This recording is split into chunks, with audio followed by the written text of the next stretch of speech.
Bem-vindos à live que nós vamos fazer com o Dr. França Neto. Vamos falar aí sobre o desempenho das sementes, sobre essas condições que nós enfrentamos esse ano. Restrições hídricas e restrições térmicas. Sejam muito bem-vindos. Estou vendo o pessoal entrando aí. O William, Milton, o Renato. Vão mandando um alô aí, se o áudio tá legal. Coloca aí embaixo de onde vocês estão falando, de que região do país, se é do Paraguai, da Argentina também. E vamos chamando o pessoal aí, clica no aviãozinho, compartilha essa live, que hoje o assunto é bem interessante. Já já nós vamos chamar o Dr. França Neto, que eu vi que ele já entrou aí. E o papo é muito papo para 1 hora só, então vamos aproveitar, podem mandar a mensagem na interrogação aí, tá? Coloca a mensagem que nós vamos discutindo e da metade da live para frente a gente vai responder dentro do possível todas as mensagens. Oi Soninha, boa noite, tudo bem? Grande Sônia Bonato, Dr. Ricardo Bagatelli, uma das últimas lives que nós fizemos. Olha aí o pessoal de Vitória da Conquista, na Bahia, professora Gisele. Cadê o pessoal aí do Matopiba? Muito bem, muito bem, muito bem. É isso aí, pessoal. Vamos chamar, vamos compartilhar, que a live hoje ela é especial. Muito bem, muito bem. Vamos lá, vamos chamar o Dr. França. Boa noite, Rogério. Boa noite, França. Tudo bem? Tudo bem, boa noite a todos que você já cumprimentou. Estou vendo vários nomes conhecidos, tá? Boa noite a todos. E queria agradecer, em primeiro lugar, a você, Rogério, por esse honroso convite, em nome da equipe de sementes aí da Embrapa Soja e também da Abrates, que eu estou aqui representando, né? Até eu já vi que você anunciou que no final vai ter um sorteio de livros, né? Doados especialmente pela Abrates a quem está assistindo aqui, tá bom? Obrigado, Rogério. É isso mesmo, hein, pessoal? O França falou livros. Hoje à tarde ele me mandou uma mensagem dizendo que dizendo que o Dr. Francisco Krizanovski ofereceu, além do livro do Manual de Vigor, o livro também sobre sementes florestais. Então, para quem quiser participar desse sorteio, depois entra no post com o especial de sorteio da live do França, comenta lá que nós vamos sortear esse livro especial para vocês.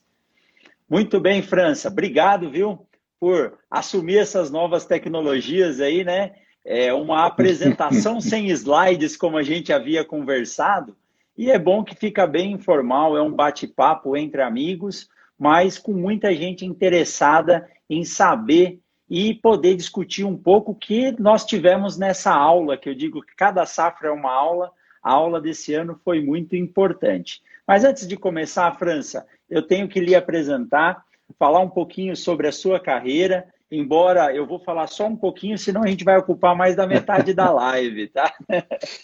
Eu sei que é chover no molhado, nós estamos aí com quase 70 pessoas ao vivo já no início da live.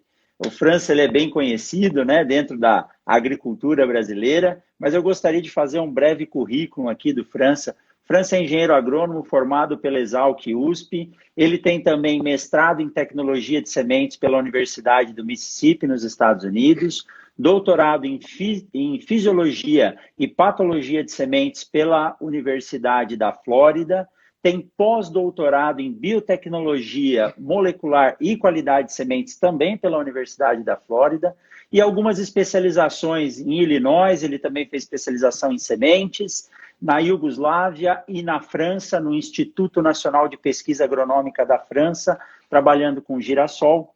Foi presidente da Abrates, é pesquisador da Embrapa Soja, foi membro da ISTA, ou é ainda, não sei, França, do Comitê de Tetrazóleo, ainda membro do Comitê de Tetrazóleo, já foi presidente, ex-presidente da ProSoja e atualmente é diretor financeiro da Abrates, junto com a equipe aí, com o Krizanovski, presidente, o Dr. Fernando, vice, e assim por diante.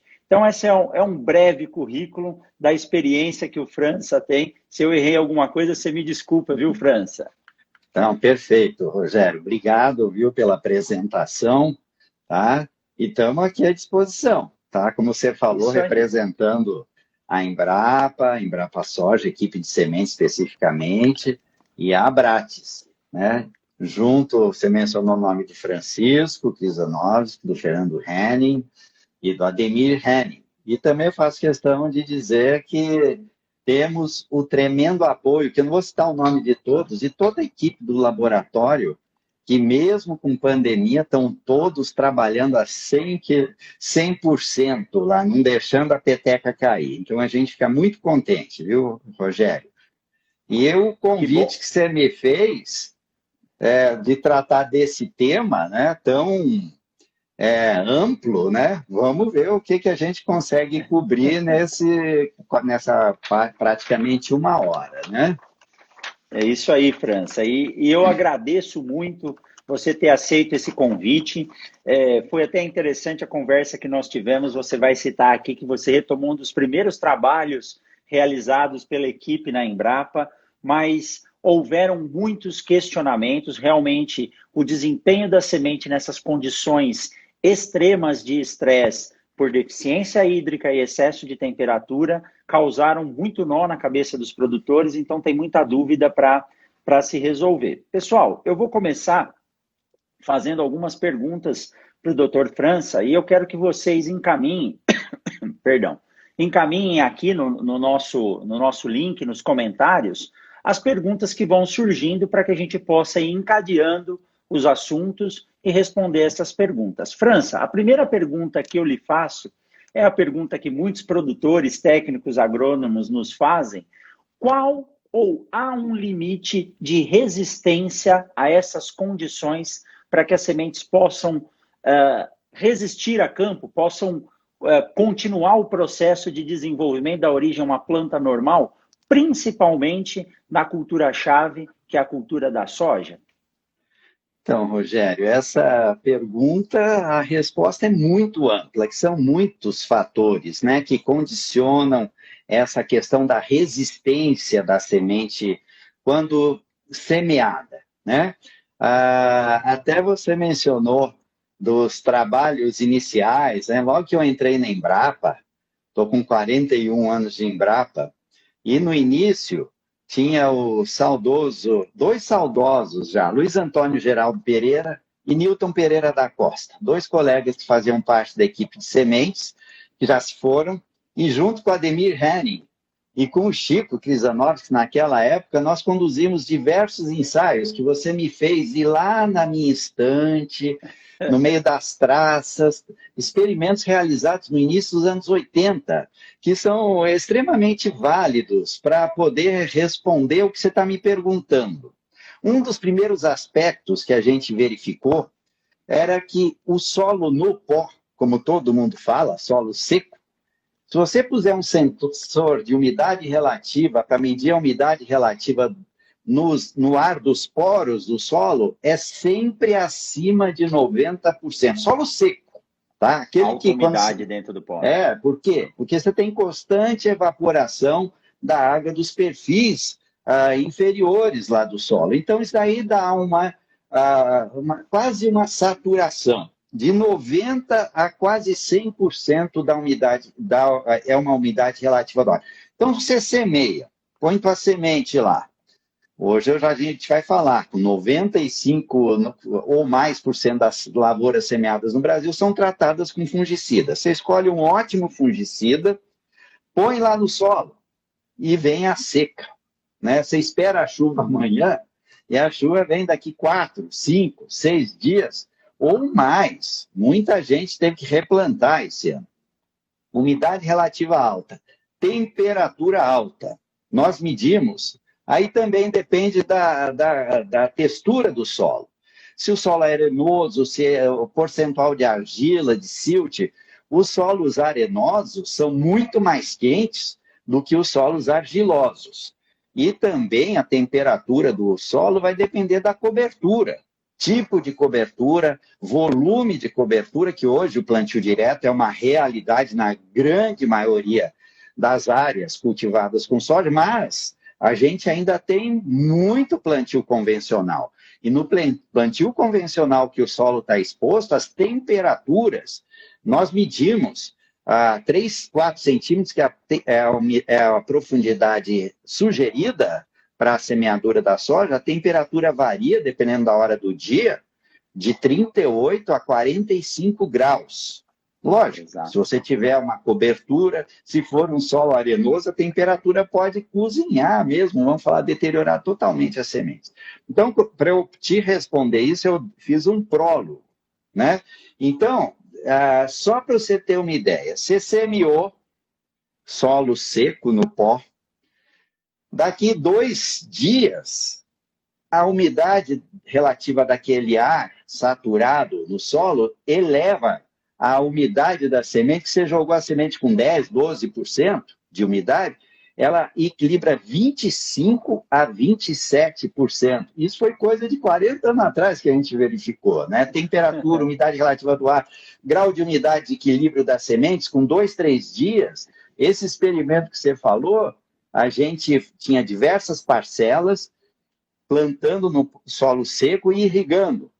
Logo após a semeadura, 3 dias, 6 dias, 9 dias, até 12 dias.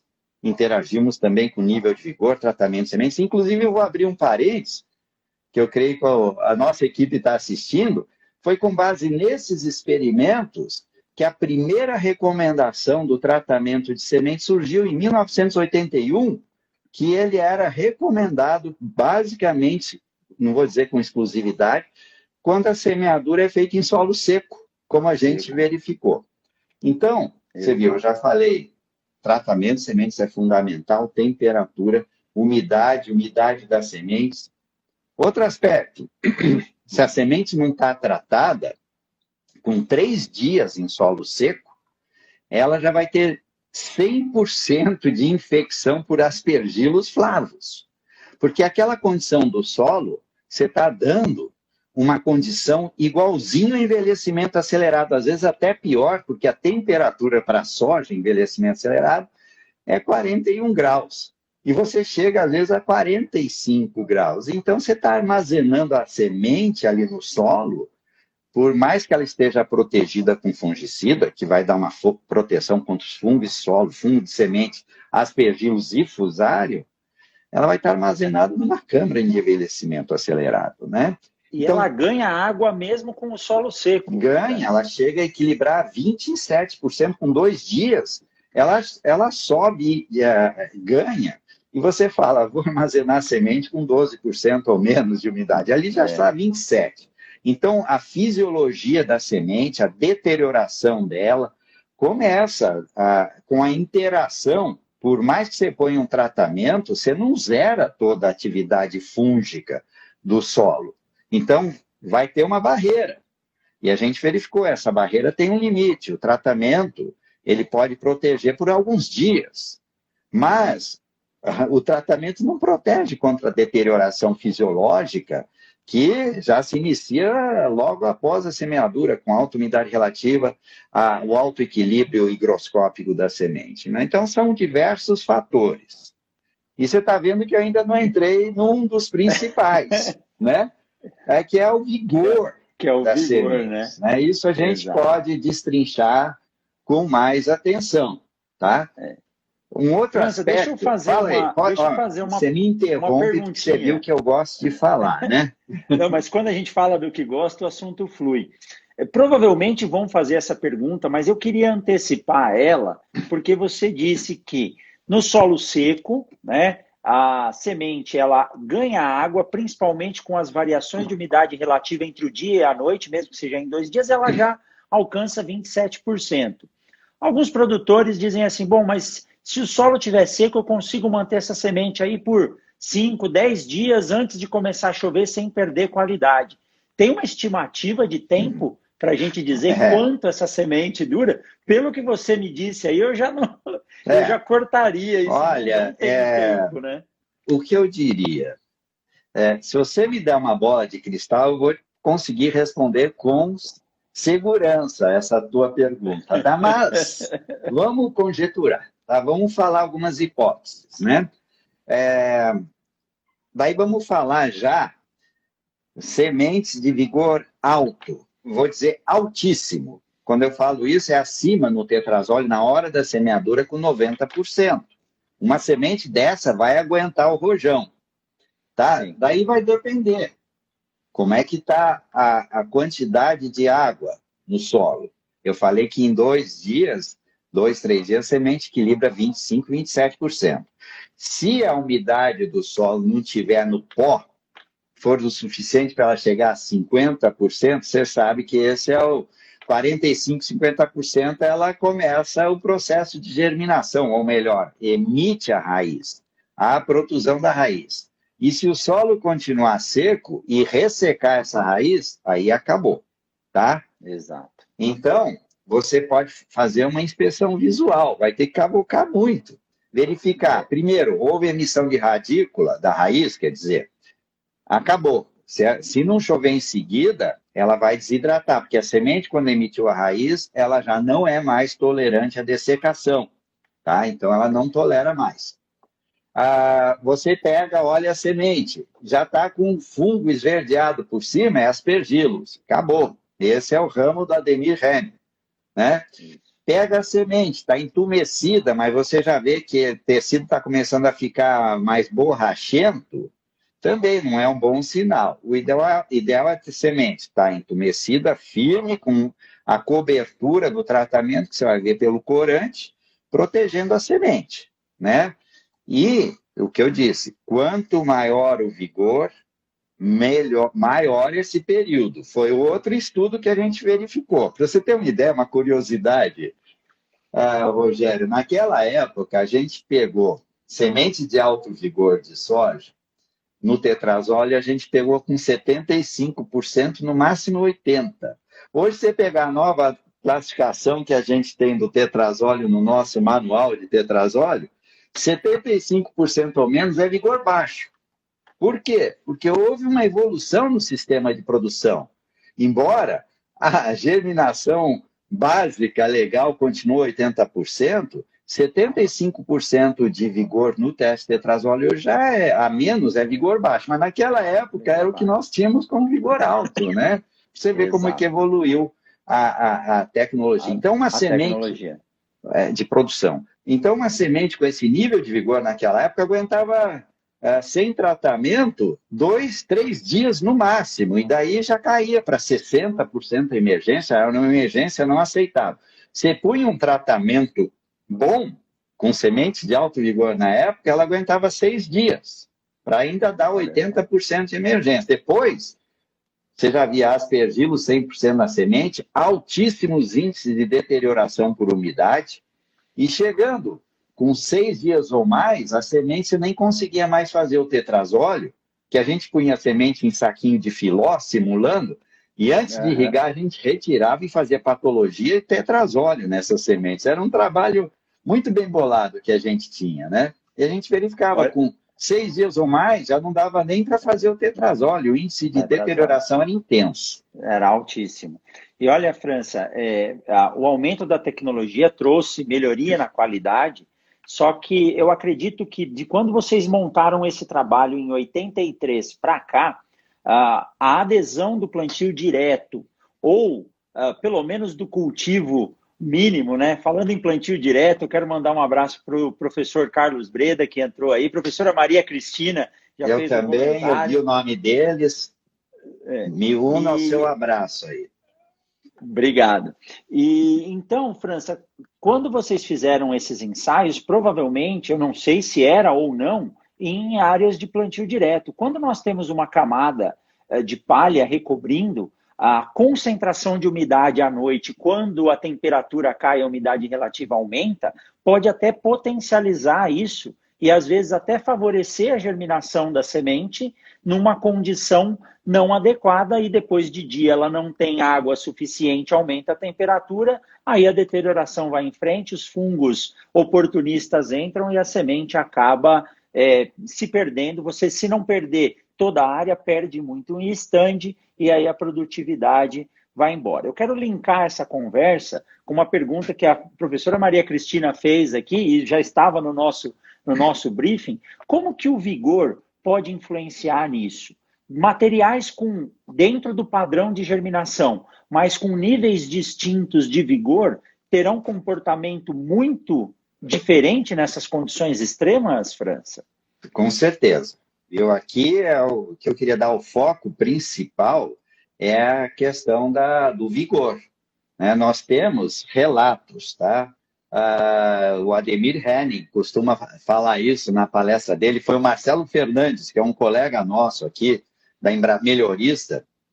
Ele relatou um caso de um produtor aqui em Londrina que semeou no pó mesmo, e ficou sem chuva. Não aconteceu isso que você falou, da umidade variar durante a noite. A palhada, baixa temperatura, mas mantém a umidade. Aquilo que você falou, mas se ela, porventura, com aquela umidade da palhada, que teoricamente é muito bom, se ela emitir a raiz e continuar seco durante o dia, acabou. Esse colega, ele costuma falar, mas eu quero frisar muito bem, isso não é regra geral, talvez seja o caso do livro dos recordes. Ele falou de 30 dias que plantou. Nossa.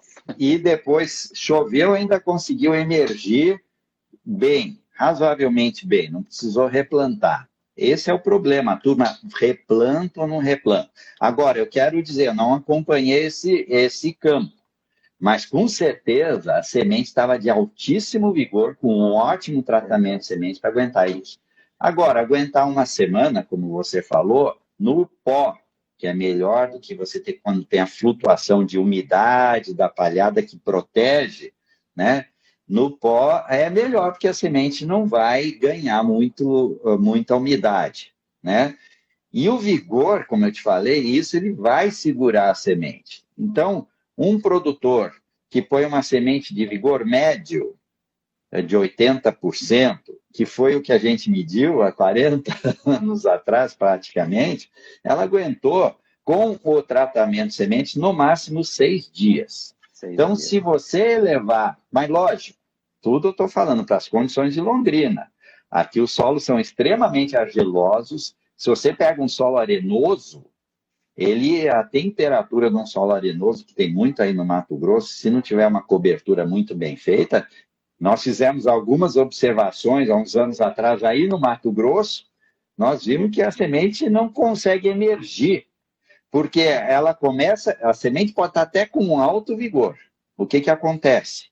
Ela pode ter água lá embaixo, começa a germinar. Quando ela chega na camada superficial, temperatura de 50 graus, ela segura como proteção. Começa a engrossar o hipocote e à noite ela não tem força suficiente para emergir. No dia seguinte vem alta temperatura.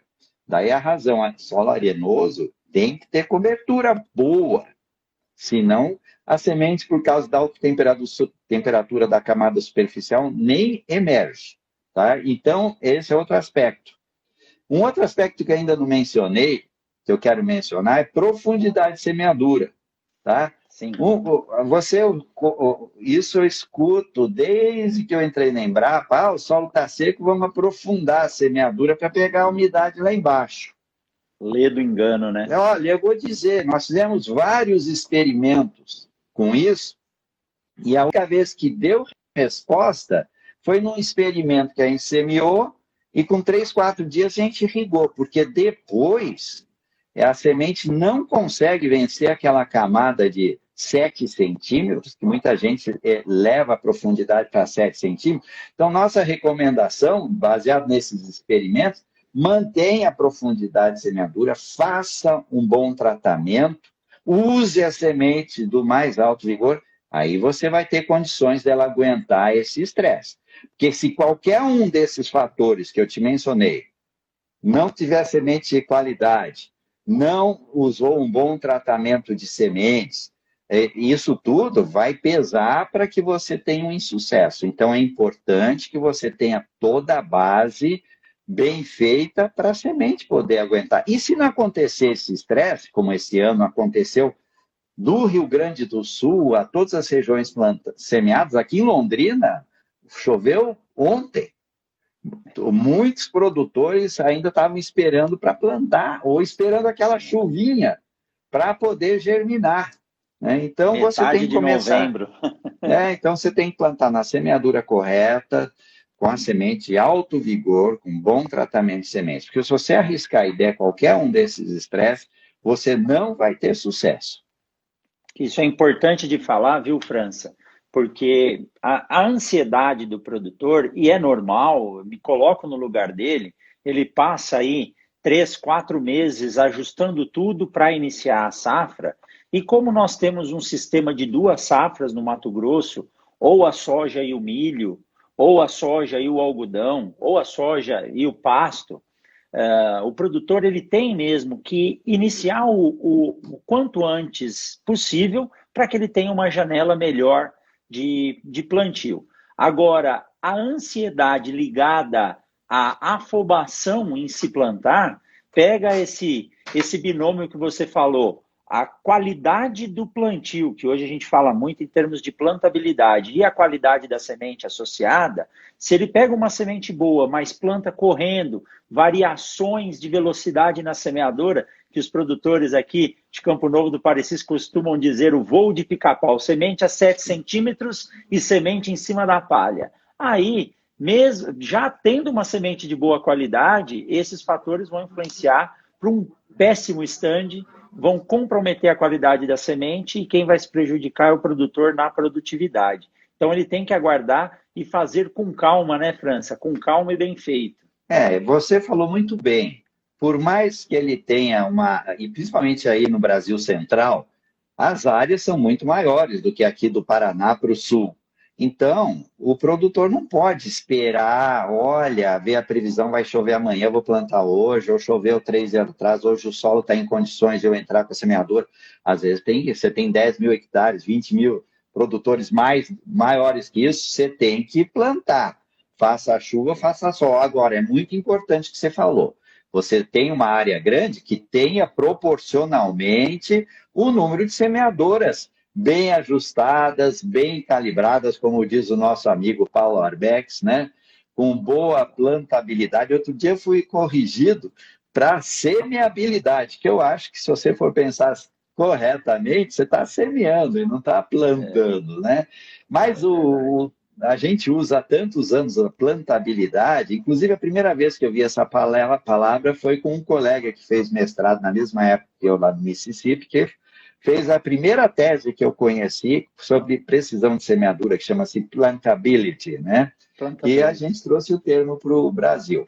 Então, o que eu estou falando, a gente entende que em áreas grandes você tem que arriscar, mas que tenham semeadoras em número suficiente para quê? Para fazer uma boa semeadura, né?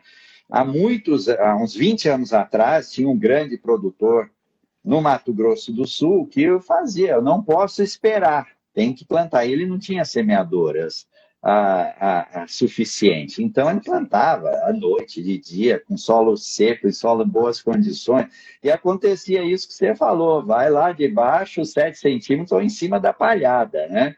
Daí você não vai ter. Então era normal para esse produtor saber que ele teria que replantar uma grande parte da área ou utilizar para outro cultivo, né? Que às vezes não dava mais para replantar, né? Até você falou, quero aproveitar o gancho, tá? Que você falou aí e aqui no Paraná também ocorre, né, a safrinha, então é importante. Hoje, nesse ano, ficou todo mundo preocupado com o atraso da semeadura da soja, porque isso pode prejudicar a safrinha. E, coincidentemente, nessa semana, a Embrapa lançou uma tecnologia Antecipe, né? Lá da Embrapa Mini Sorgo, em Sete Lagoas, né? E foi lançado também em parceria com a participação de alguns colegas aqui da Embrapa Soja, está sendo lançado agora justamente para você poder ganhar alguns dias, né?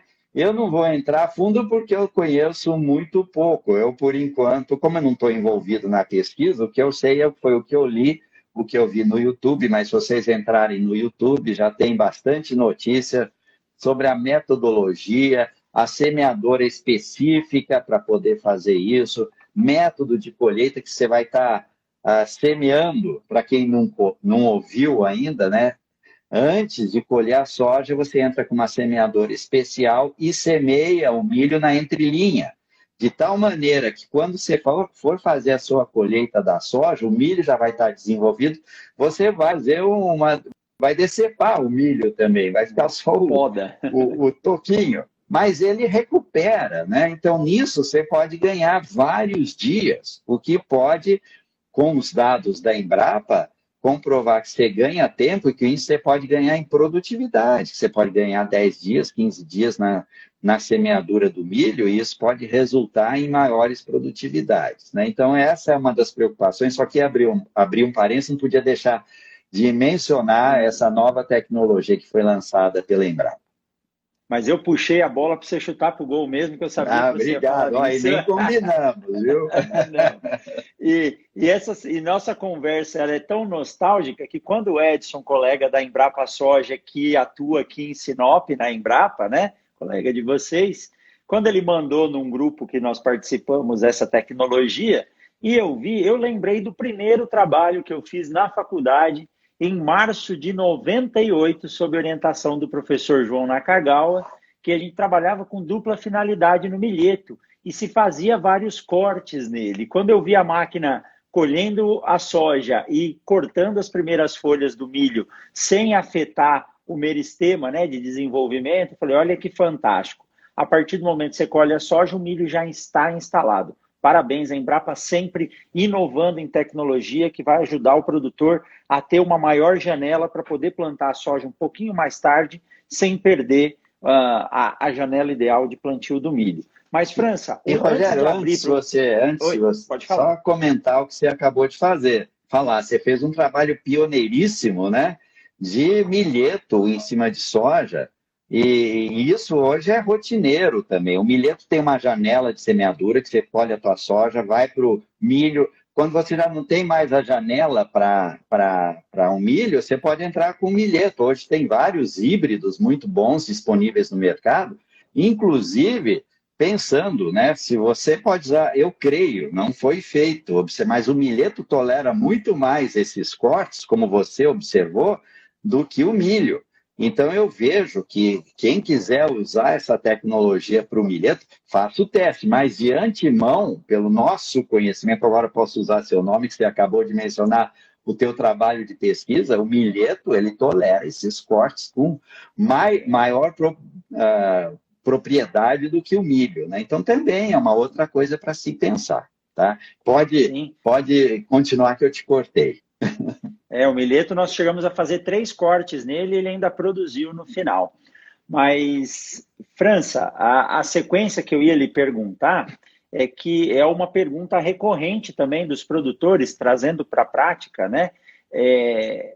Tem uma forma de se identificar e de se observar a semente depois que ela foi semeada? Se esperava que fosse chover, não choveu? Eu tenho como olhar a morfologia da semente, embora você já comentou mais ou menos, eu mas acho que tem gente que não pegou ainda.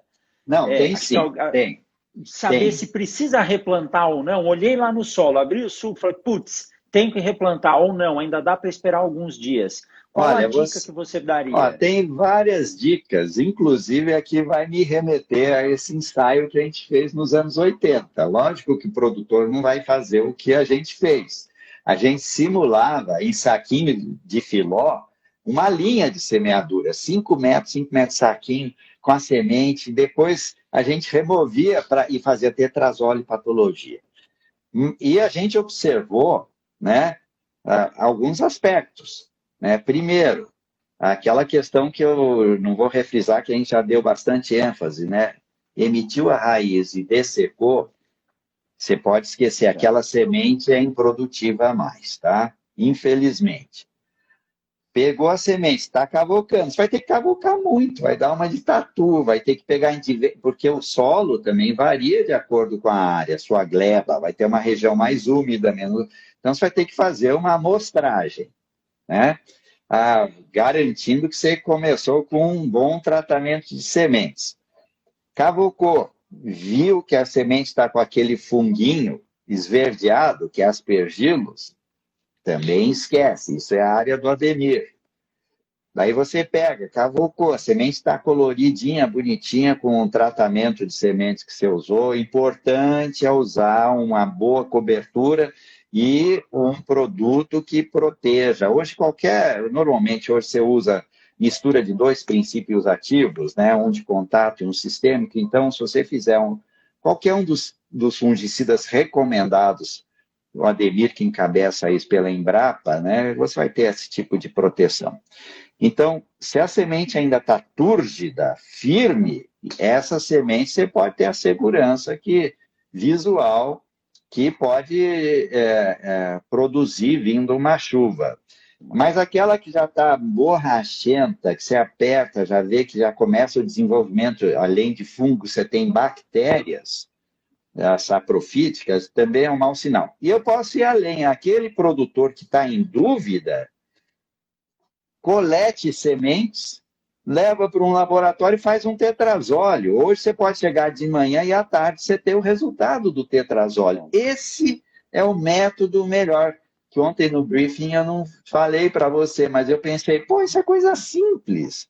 Coleta, leva num laboratório, no máximo no dia seguinte você vai ver como é que está a viabilidade da tua semente. É a maneira mais segura. Ao invés de você ficar olhando, coleta algumas centenas de sementes, leva para o laboratório e veja, pronto. Com segurança você vai ter isso daí. O tetrazol é outra vantagem que eu nunca imaginei, e esse ano está nos levando a pensar nisso. Quer dizer, agora já está tarde, né? Mas para quando ocorrer isso novamente, que foi a intenção que você teve, né?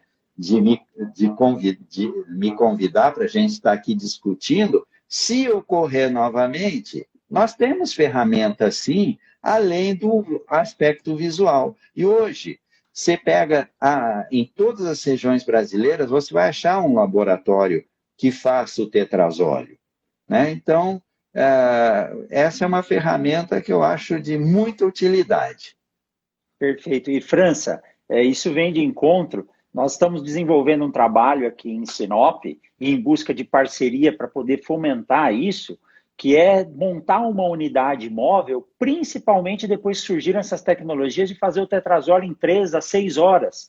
Uma unidade móvel onde a gente possa rodar as propriedades, é lógico que não muito longe, mas realizar os testes de tetrazóleo ponto a ponto para poder observar o desenvolvimento dessas sementes aí no início da lavoura, né? Isso daí foi o trabalho do Niltinho Pereira da Costa, foi a tese de doutorado. E eu te digo uma coisa, naquela época, e até se você pegar o nosso manual de tetrazóleo, se pegar o nosso manual de vigor, que está o novo, que está prestes a sair na Abrax, aí, ó, prestigiando. Você vai ver que ainda a gente fala de fazer o pré-condicionamento naquelas trouxinhas, tem gente que chama pamoinha. Só que nós estamos prestes a divulgar, não deu tempo de incluir no nosso manual da Abrax, ao invés de fazer na trouxinha, fazer em rolo de papel, você vai ganhar tempo. Então, aquela metodologia do Newton, que fazia em 6 horas para pré-condicionar, você provavelmente vai poder reduzir esse tempo de tal maneira que se a semente chegar no teu laboratório de manhã, no meio da tarde você já vai ter com segurança e preço o resultado. Então, essa é outra ferramenta que pode ser utilizada numa situação de emergência, como nós estamos discutindo até agora. Perfeito. Então, se emitir raiz, não tem o que fazer, tem que ressemear. Se a semente tiver túrgida, não tiver emitido raiz, tiver com um aspecto bom, sem fungo, uma chuva no dia seguinte ou mais 2 dias, ainda dá para esperar que essa área possa desenvolver plantas com desempenho produtivo, né, França? Isso é um indicativo, sem segurança. Se der para fazer o tetrazóleo, você vai ter segurança, tá? Perfeito. França, tem muitas perguntas surgindo aqui agora. O professor Hugo Catão está aí também nos prestigiando.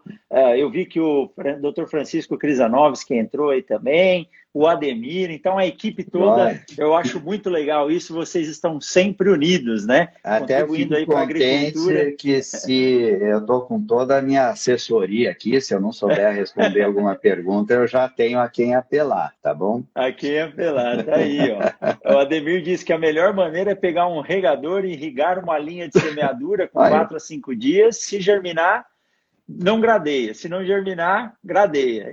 Isso o Ademir lembrou bem. Isso é uma coisa que muitos produtores fazem, né? Vão irrigando diariamente e vai observando. Agora o tetrazole é mais rápido, que se você irrigar, você tem que esperar alguns dias para ver o resultado, né? Mas, ó, é outra ferramenta. O Ademir lembrou bem disso daí. Que joia. E o Krizanovski está agradecendo aqui e dando os parabéns pelo bate-papo. Eu que agradeço, viu? E obrigado pela oferta do livro que vai ser sorteado aí depois à frente, tá? E ele falou, monte uma unidade móvel. Nós vamos conseguir e vamos montar e vamos sair rodando aí o Mato Grosso e os outros estados. Olha, essa tua unidade móvel, uma vez eu e o Chico estávamos lá nos Estados Unidos, o Ademir também, a gente pensou em abrir uma lá. Que lá você tem aqueles mobile home, então seria muito fácil você montar uma unidade dessa. Eu sei que a Prosmate, há uns anos atrás, eu não sei se recentemente fez, mas não era uma unidade móvel, eles montavam um laboratório lá no Tatuapé, na entrada da Serra da Petrovina, para poder atender aos produtores associados da Prosmate lá da Serra. Ao invés de ter que descer a serra mais 80 quilômetros, o laboratório estava lá à disposição. Agora, essa unidade móvel, eu acho que é uma coisa que deve ser montada. Fica aqui a ideia para quem for arrojado e tiver a coragem de fazer isso, que vai ter ótimos resultados. Vamos ver, a ideia está projetado num furgão, vamos ver, mas isso depende de recurso. Mas tem muita gente querendo ajudar. França, o professor Hugo Catão, colega de sementes lá da Universidade Federal de Uberlândia, ele pergunta aqui, se com alto volume de cauda, acima de 1.000 ml para cada 100 quilos de semente, isso pode reduzir o vigor da semente em condições de estresse hídrico e temperatura. Eu acho que ele está perguntando aqui volumes excessivos de cauda no TS ou no TSI, se isso pode prejudicar.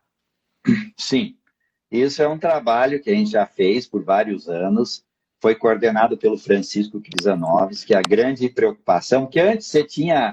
a maioria dos fungicidas eram pós, né? Daí você tinha que molhar a semente com água, a gente falava em 300 ml, né?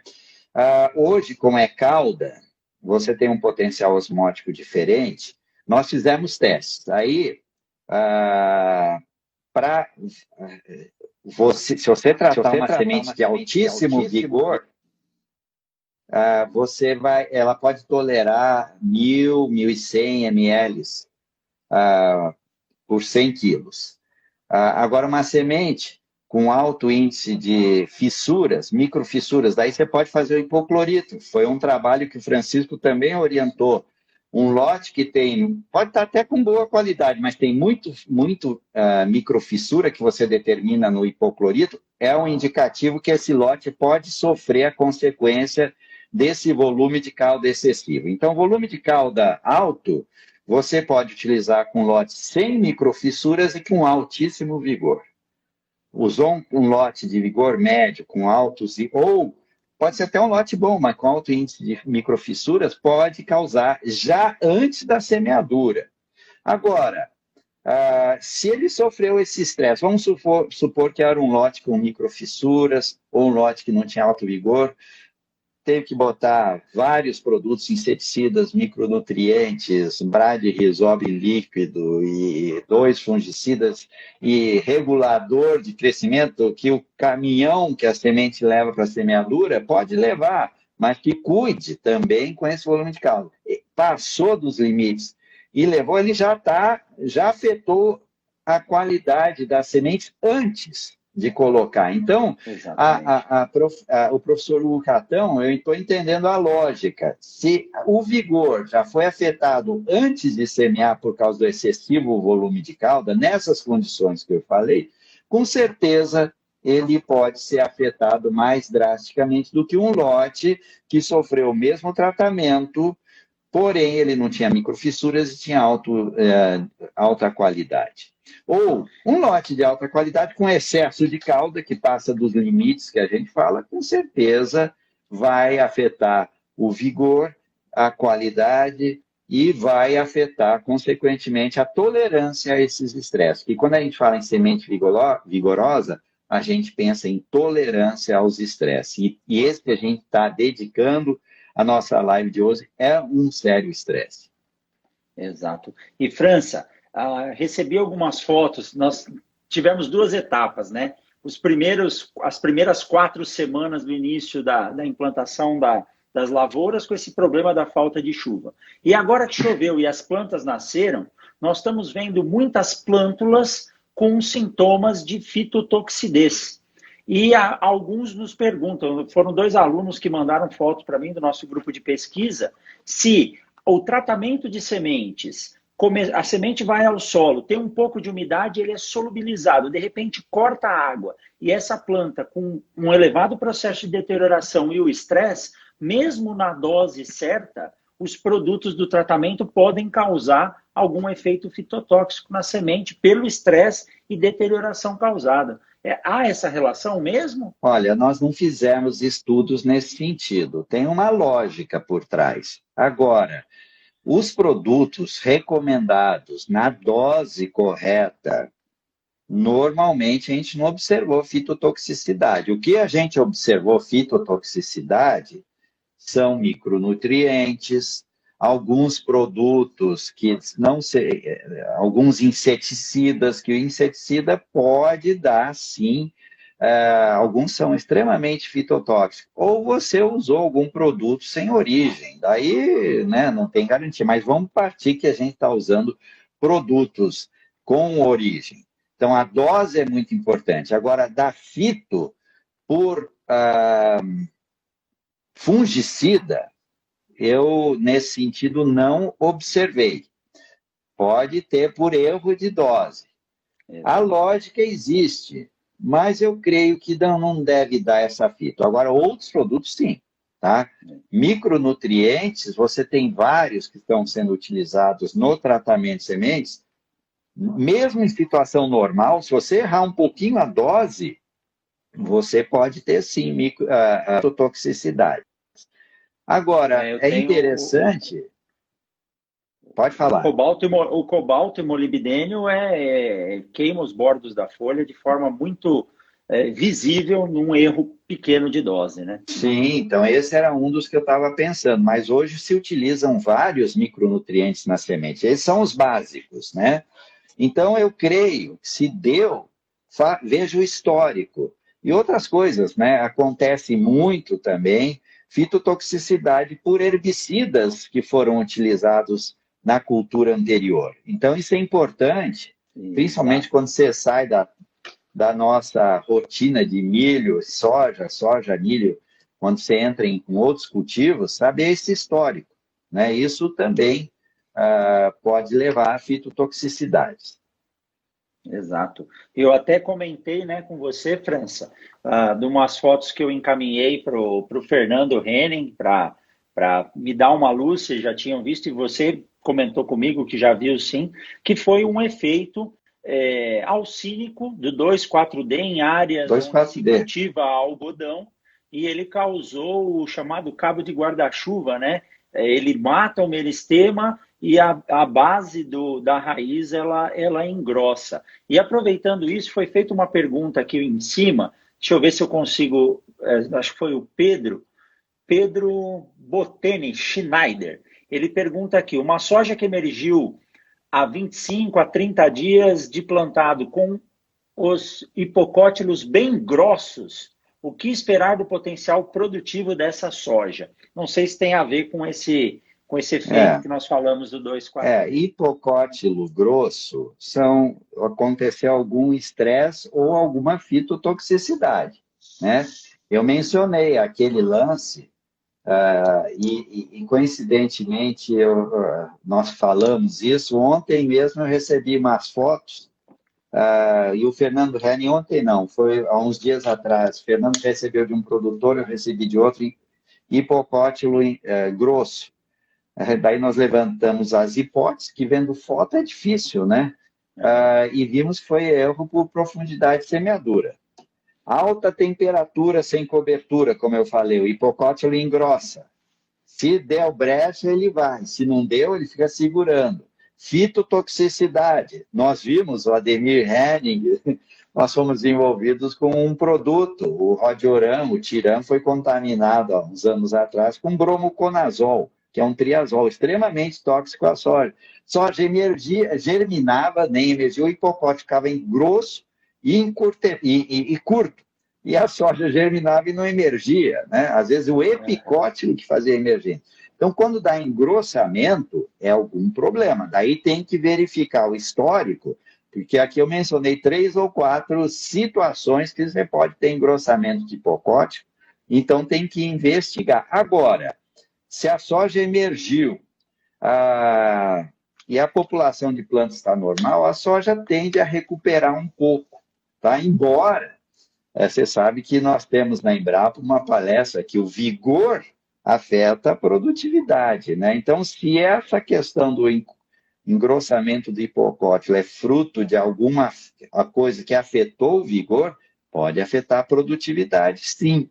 Então, é importante saber o histórico para poder predizer se vai ou não haver redução na produtividade, que às vezes você pode até obter a população normal, mas se isso afetou o vigor, e você sabe os nossos dados, né? Os dados da Embrapa mostram semente com vigor médio e vigor alta. Na mesma população ideal, você pode ter ganhos utilizando semente alto vigor de 10% a 12%, né?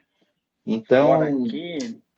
Fora aqui, né, França? Ontem, numa palestra que eu fiz no dia de campo para o pessoal de Rondônia, a gente falava a pior planta daninha, a pior competição para a cultura é ela mesma. Nessas condições, o que mais ocorre são plantas dominadas por variação de vigor, variação de velocidade de emergência. E essas plantas dominadas, eu brinco com o meu cunhado, eu falo, planta dominada é que nem cunhado. Ele vem, ele come na sua casa, ele usa a sua luz, não te paga nada e não te dá nada de volta. A planta dominada, ela consome tudo, mas ela não te retribui em termos de produção e produtividade, né? Não, e você vê, uma planta dominada, a primeira causa é o vigor. Ela saiu mais tarde por causa do vigor. Agora, irregularidade de profundidade de semeadura, aquela que caiu mais profundo vai demorar mais.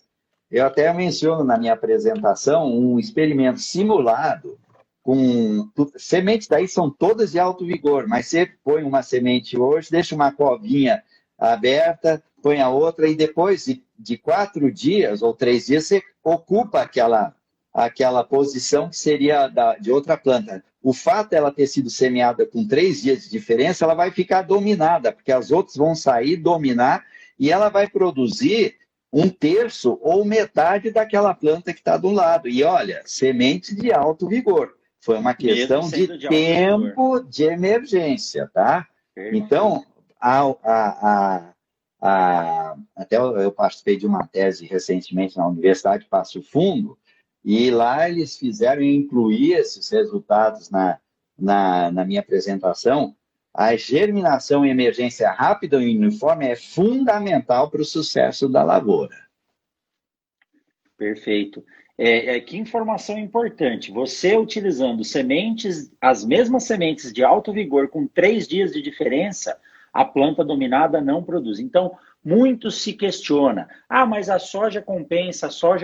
Ela não compensa esses espaços de forma eficiente. É lógico, existe uma de compensação, mas principalmente para os materiais de ciclo mais curto, a perda ela acaba sendo efetiva, né, França? França, o tempo passa tão rápido, como eu disse, nós temos aí, 5 minutos. 5 minutos. Vamos ver se passou rápido mesmo. A última pergunta aqui, né, ou uma delas, é o efeito da temperatura, né? Boa noite. A temperatura alta ou baixa pode atrofiar a plúmula e alguns efeitos que nós vemos também no cotilédone. considerando que choveu, o solo estava úmido, essa plântula se desenvolveu e aí vem uma onda de temperatura bem alta. Pode acabar afetando o cotilédone e danificando ou causando deformação na plântula, França? Um dos problemas logo após a emergência com alta temperatura, você pode ter não só nos cotilédones, mas você pode ter no hipocótilo, né? A famosa, você vai cozinhar, vai deteriorar o cotilédone e vai dar tombamento. Isso logo após a emergência da plântula, né? E isso é normal em situações de altas temperaturas. A irradiação solar, as altas temperaturas podem provocar aquele hipocótilo tenro, né? Que ele sofre, então, a consequência desse problema. Agora, os cotilédones com as altas temperaturas, se eles já emergiram, a vida útil de um cotilédone é relativa, né? E você vê que logo após a emergência, ele já fez o seu papel, ele vai amarelar e vai cair. Então, se ele já está nessa fase, já abriu os trifólios e tudo mais, eu creio que não vai ter problema nenhum. Agora, se der algum tipo de estresse que provoque um amarelecimento ou uma redução na atividade do cotilédone antes dele, que a planta se torne autotrófica, pode afetar o desenvolvimento da planta. Agora, eu não tenho dados para comprovar isso daí. Sim, tá? Exato. Mas, França, fica aqui, acho que um recado, né? Mesmo em condições de estresse, se trabalhando com plantas de alto ou altíssimo vigor, como esse caso que você citou do produtor do Guinness Book, aí, que aguentou 30 dias, mas a gente não sabe se realmente... Não, isso não leva como geral, não. Isso é o Guinness. É efetivo que o desempenho e a resistência de plantas de alto vigor, já que o vigor é uma característica de resistência ao estresse, ele pode sim trazer diferenças em termos de passar por essa fase sem ter perdas muito consideráveis na lavoura. Embora a gente não tenha como mensurar, cada caso é um caso, cada dia é um dia, né? Mas o alto vigor, ele efetivamente faz diferença, né? Deixa eu te dar um exemplo que aconteceu hoje. O Ademir Henning mandou um laudo de um produtor, semente própria, ou pirata, não sei, entrou como própria, que um laboratório fez a análise e o vigor deu 47%. Daí ele ficou desesperado.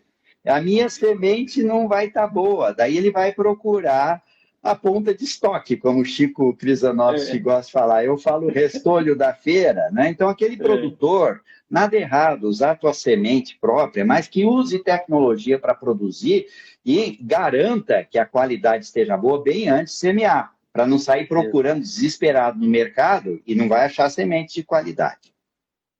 Exato. É isso mesmo. É isso aí. E essa questão, né, de procurar o último lote, ele vai pagar mais caro no que tiver, na qualidade que tiver, né? Então, a semente, França, eu tenho uma frase que ela vem de uma frase que eu aprendi com vocês da Abrates, que semente é tecnologia, e eu complementei ela, embarcada a propriedade rural. Então, a semente é o que dá início ao processo, é o que dá início à lavoura. Então, a gente tem que cuidar muito bem para fazer bem feito. Seja produzindo a nossa própria semente ou comprando de terceiros, ela tem que ser muito bem tratada, porque se começar direito, a chance de sucesso é grande. Agora, se começar errado, é difícil, né? França, vai completar aí 1 hora. Obrigado. Vai cortar. Vou deixar para você fazer o fechamento. Muito obrigado, viu, França? Eu que agradeço, Rogério, a todos que estão assistindo, a trazer a Embrapa e a Abrates, participar junto com você nesse live, para mim foi um prazer. Um assunto tão dinâmico que a gente podia continuar conversando aqui. Muito obrigado, Rogério. Um grande abraço a você e a todos que estão ouvindo. Obrigado a todos, nós vamos anotar aqui as perguntas e não esqueça de se inscrever lá no post para o sorteio dos 2 livros. Obrigado, França, obrigado, Krizanovski, Ademir, Fernando, a toda a equipe. Um abração forte para vocês. Até mais. Para todos. Tchau. Obrigado, viu? Valeu.